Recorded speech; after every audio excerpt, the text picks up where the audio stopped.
Like in any other profession, UFC stars have their eyes set on the next big thing as well. But while your boss might not ask you to shed weight to move through the ranks, the fighters obviously don't have it so easy. They've to keep their weight in check to qualify for their desired division. Speaking of, Robert Whittaker has given some thought to how he'd fare at light heavyweight. Here are the details and more. First things first, Whittaker plans on moving up to the light heavyweight division. During his recent appearance on Radio Submission, Australia's biggest weekly MMA show, Robert Whittaker opened up about his desire to move up to the light heavyweight division again. From what we know, he's planning on testing his luck against those in the weight class, but before he can get around to that, the Reaper first wants to recapture the UFC middleweight strap. Now, as many of you might know, even though he's failed to make his mark in a pair of title fights against the last stylebender, Israel Adesanya, the veteran will likely be given another shot at gold with a win at UFC 284. But despite this fight approaching, Whittaker is entertaining the thought of moving up to the 205-pound division. For those of you who are curious why he's doing this with a potential middleweight title fight on his mind, as far as we know, it's the curiosity about how he'll perform at 205 pounds that sparks his interest the most. To quote him loosely, it's not the opponents of the division, but the curiosity to see how he'll fare that sparks him. Regardless, he knows quite well that the division is made up of some massive guys. As a result, he's still gunning for another shot at gold in the division that he's already in. But that doesn't mean he's not going to worry about moving up afterward. This mention of massive guys in the lightweight heavyweight division reminds us of some other possible reasons why the fighter might be considering this change of divisions. Moving on, other reasons why he might be entertaining these ideas. Another reason we think he might be entertaining those thoughts is that Jiří Procházka is not the UFC light heavyweight champion anymore. Yes, you heard that right. What's more, the man expected to challenge for the title no longer will. Before you ask, and according to UFC statements, Procházka has suffered a shoulder injury that will require a significant rehabilitation period. Now, as a sign of respect to both his fellow athletes as well as his division, Jiří has decided to vacate his title. The second reason why we think Robert may be interested in the division again is the controversial draw at UFC 282. Yes, you guessed it. It involves Jan Blachowicz and Magomed Ankalaev.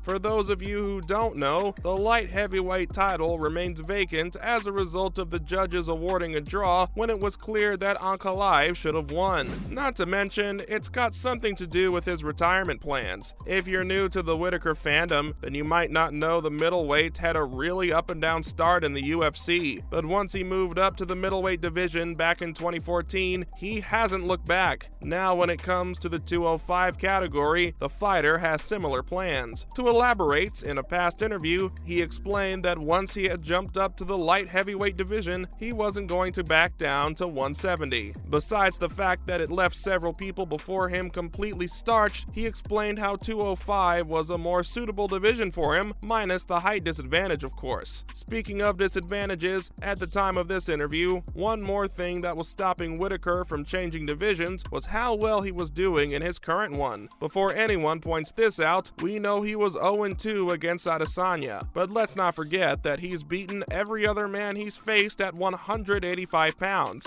And while you may have different ideas, in your opinion, at least, that's a hard thing to give up for one risky gamble. In light of all these issues, and if we recall correctly, Robert opened up about how he'd like to end his career at the 205 division. Yes, even though he's one of the most dangerous men in the middleweight category. Up next, Whittaker talks about his potential fights. Apart from his plans to move up, Whittaker spoke with Radio Submission's Kapker Rosalowski and Denis Kurotov on a bunch of other things as well. To begin with, he discussed the current state of the 185-pound division and then went on to express the possibility of challenging the newly crowned middleweight champion, Alex Pereira. If memory serves, he expressed that while he knows he'll do well against the Brazilian behemoth, he's still gunning for a win against former champion Israel Adesanya. When it comes to Alex, Robert explained how since he's less fade away and more forward pushing, he'll allow him to use his arsenal and skill set properly, which isn't possible against someone like Israel who counterfights and fades away. Coming up, he's committed to UFC 284 regardless of Paulo Costa. Now, we all know that the Reaper is slated to step into the octagon at UFC 284 against number 6 ranked middleweight Paulo Costa, but it turns out that Costa hasn't even received a new deal from the UFC yet. Simply put, the bout is far from a done deal. Regardless of the Eraser's uncertainty, Robert isn't worried. As a matter of fact, he's training like crazy to get down to the weight limit. One of the reasons why Whittaker says he's not worried is because Paulo is notorious for this kind of trolling. He also went on to poke fun at his opponent and told people not to pay attention to him, or if we were to quote him verbatim, to the dude that walks around with a bottle that says secret juice on it. Harsh. Anyway, and for people who are interested in the Eraser side of the story, here's what's up with him.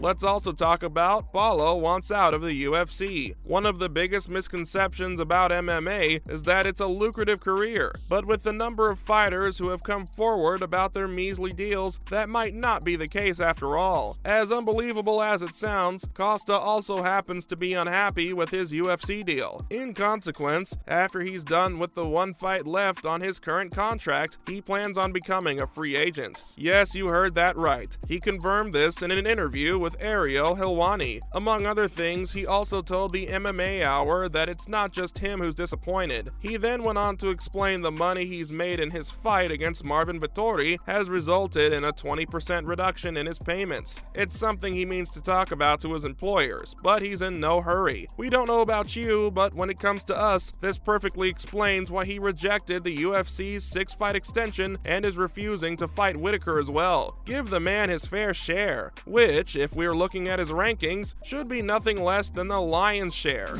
Let's also look into how Whittaker feels about Costa's pay scale claims. In the radio submission interview that we've already referred to a few times, Whittaker not only went on to call Costa a troll, but he also took a dig at his monetary issues with the UFC. For instance, when asked if he'll remain on the UFC 284 card regardless if Costa shows up or not, the former middleweight champion exclaimed that the Eraser is going to take the fight 100%. He then proceeded to say how Costa can't decline one more fight just because he's unhappy with his deal. And these are Robert's words, not ours. Absolutely nobody is happy with their contracts. Lastly, he urged his opponent to just take the fight so he can take a well-deserved vacation. Coming up, the time Dana slammed Costa for wanting better pay. If you thought this was the first time that Costa's pulled out of a fight due to payment issues, you've got another thing coming. From what we've gathered, back in 2021, he pulled out of his main event bout against Jared Cannonier due to issues with fighter pay. And trust us when we say that Dana was having none of it. He trashed the fighter via TSN, telling him how his last performance was horrible and that if he wants better pay, he needs to put himself in a position to do something big. And that's not even the worst of it. White also criticized the fighter for saying that YouTubers raking in crazy money for their fights were exposing the UFC's questionable pay structures. If we recall correctly, Dana responded that if Paulo was so concerned about his fights and finances, he should have started a YouTube channel at 13 and made a name for himself. But since he's a fighter and not a YouTuber, he'll have to work with what he's been given.